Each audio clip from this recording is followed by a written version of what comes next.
YSR Congress party Visakha MP అభ్యర్థి Botsa Jhansi Lakshmi beach రోడ్లో ప్రచారం నిర్వహిస్తున్నారు. వాకర్స్ అందరినీ కూడా కలుస్తూ మమేకమవుతూ వైఎస్ఆర్ కాంగ్రెస్ పార్టీ ప్రజలకు చేసినటువంటి మేలు, భవిష్యత్తులో వారి అవసరాలను కూడా తెలుసుకునే ప్రయత్నం చేస్తున్నారు. ప్రస్తుతం ఆమె మనతో పాటు ఉన్నారు, మాట్లాడదాం. మేడం, ఏ విధంగా సాగుతుంది ప్రచారం? వస్తున్నటువంటి స్పందన ఏంటి? అన్ని వర్గాల నుంచి ఈరోజు ప్రత్యేకించి ఏదైతే ఈరోజు బీచ్ వాక్లో పెద్దలందరినీ కలుసుకోవడానికి ఇక్కడ అందరూ అన్ని అసోసియేషన్స్, అట్లాగే ఇంటలెక్చువల్స్, మరి అందులో ఉమెన్ ఆర్గనైజేషన్స్, ఈరోజు స్పోర్ట్స్ సంబంధించిన వారు అందరూ కూడా వారందరూ కూడా ఇక్కడ ఉన్నారు. వేరు వేరు ప్రాంతాల నుంచి వచ్చిన ఈరోజు వాకింగ్ వలన ఒకరినొకరు తెలుసుకోవడంతో పాటు ఆరోగ్యంతో పాటు ఒకరినొకరు తెలుసుకునే ఒక ఫ్రెండ్లీ ఎన్విరాన్మెంట్ అనేది ఇక్కడ కనిపిస్తుంటుంది.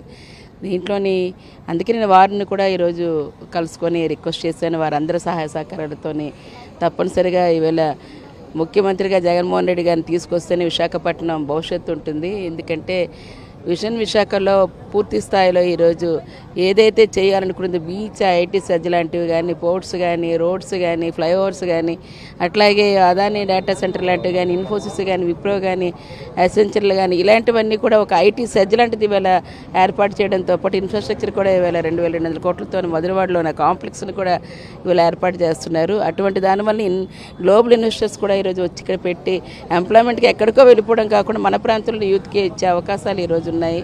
అటువంటి దానికి మీరందరూ కూడా సహాయ సహకారాలు అందించాలి. ఒకసారి అవకాశం ఇస్తే జగనన్న ఈరోజు వెల్ఫేర్ అండ్ డెవలప్మెంట్ రెండింటిని కూడా ఈరోజు ఈక్వల్గా తీసుకొని చేసి సొసైటీకి రాష్ట్రం మొత్తం మీద ఈవేళ ఒక యూనిక్ సర్వీస్ అనేది తీసుకొచ్చిన దాంట్లో దేశంలోనే నెంబర్ 1గా నిలిచారు.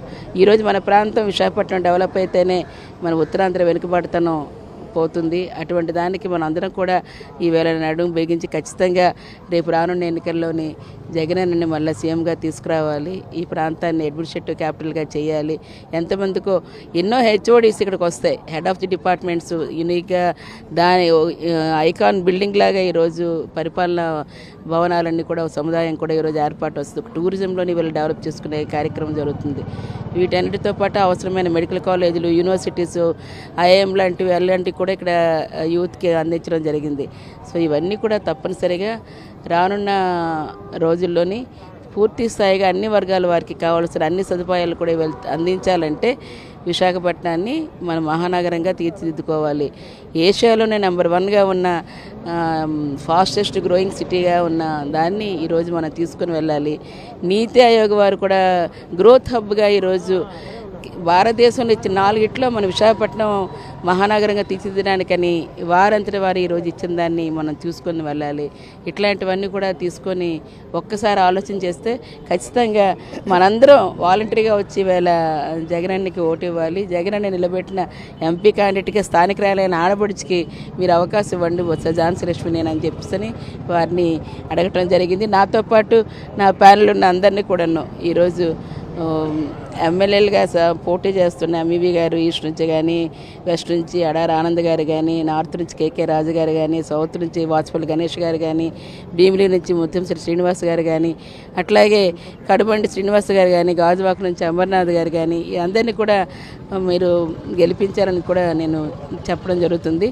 ఏదేమైనా ప్రజలు ఈరోజు రెండింటిని కూడా చూస్తున్నారు. వాళ్ళ ఇంట్లో ప్రతి కుటుంబంలోని విద్యతో పాటు పెన్షన్తో పాటు వాళ్ళు ఈరోజు 0 ఇంట్రెస్ట్తో పాటు ప్రతి దాంట్లో కూడా ఆరోగ్యశ్రీ లాంటి వాటితో కూడా అన్నింటిలో కూడా ఈరోజు మాకు హౌసింగ్ వచ్చింది, మాకు స్కీమ్ వచ్చిందని చెప్తూ ప్రతి ఒక్కరూ ఈరోజు ముందున్నారు వారందరి కోసం. అలాగే అవి కాకుండా ఈరోజు మేధావర్గం అందరూ కూడా ఉన్నారు. వారు ఆలోచన చేస్తేనే ఈ విశాఖపట్నం భవిష్యత్తు కూడా బాగుంటుంది. అటువంటి దానికి మీరందరూ కూడా సపోర్ట్ చేయాలని చెప్పి వారందరినీ పెద్దలందరినీ కూడా రిక్వెస్ట్ చేయడం జరిగింది. ఈరోజు రాజుగారు దగ్గర నుంచి సెంచరీ యూనివర్సిటీ ఛాన్సలర్ గారు, అలాగే పూర్వ ఛాన్సలర్ గారు వారి దగ్గర నుంచి అందరికీ కూడా హెచ్ఎల్ పూర్వ క్యాంపస్ ఛాన్సలర్ గారు లజపతి రాయ్ గారు, మరి అలాగే డాక్టర్స్ దగ్గర నుంచి, అలాగే వాకర్స్ దగ్గర నుంచి పెద్దలందరూ రోటరీ క్లబ్ నుంచి, వాకర్స్ క్లబ్ నుంచి, అలా ఉమెన్స్ ఆర్గనైజేషన్స్ నుంచి అందరూ కూడా ఈరోజు లాయర్స్ ఆర్గనైజేషన్ నుంచి మా కార్పొరేటర్లు, వివిధ డైరెక్టర్లు హోదాలో ఉన్నవారు, చైర్మన్లు అందరూ కూడా ఇందులో పాల్గొన్నారు. వాకర్స్ నుంచి ఎటువంటి సూచనలు కావచ్చు, లేకపోతే వారికి ఏమైనా భవిష్యత్తు అవసరాల దృష్ట్యా ఏమైనా మీతో పంచుకున్నారా? మీతో ఏమైనా నాకు వాకర్స్ని కూడా అడిగాను నేను. చాలా బాగుంది, గతంలో కంటే ఇప్పుడు ఏ డిస్టర్బెన్స్ లేకుండా వాకింగ్ పాత్ అనేది ఇవ్వటం వల్ల ఈరోజు మేము ప్రశాంతంగా వాక్ చేసుకోగలుగుతున్నాము. ఈ ఈ ఆ టైంలో వెహికల్స్ ఏవి అనుమతి ఇవ్వలేదు కాబట్టి వారు హ్యాపీ ఫీల్ అవుతున్నారు. మిగిలిన బీచ్లు కూడా ఇవాళ డెవలప్ అవుతున్నాయి అనేసి వాటికి కూడా వాకింగ్ ప్లేస్ లాగా పెట్టడం కూడా మాకు ఆనందంగా ఉందన్నారు. కొంతమంది అయితే ఇక్కడ యూనిక్గా ఉంటుంది, నేషనల్ ఫ్లాగ్ లాంటిది ఎయిర్పోర్ట్లో ఏది పెట్టామో అది ఇక్కడ చాలామంది సందర్శకులు వస్తారు కాబట్టి అట్లాంటిది ఇక్కడ పెడితే బాగుంటుందని కూడా సజెషన్ ఇచ్చారు.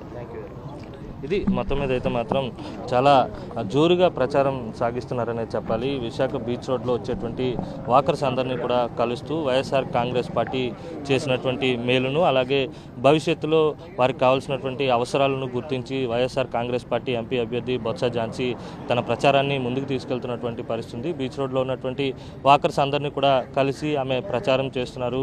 వైఎస్ఆర్ కాంగ్రెస్ పార్టీకి అండగా నిలవాలని, విశాఖ అభివృద్ధికి కట్టుబడినటువంటి వైఎస్ఆర్ కాంగ్రెస్ పార్టీ అభ్యర్థులందరినీ కూడా గెలిపించాల్సిన బాధ్యత ప్రజలపై ఉందని చెప్పి ఆమె మరోసారి గుర్తు చేస్తున్నటువంటి పరిస్థితి. వీడియో జర్నలిస్ట్ రమేష్ రెడ్డితో కలిసి అనిల్, సాక్షి టీవీ, విశాఖ బీచ్ రోడ్ నుంచి.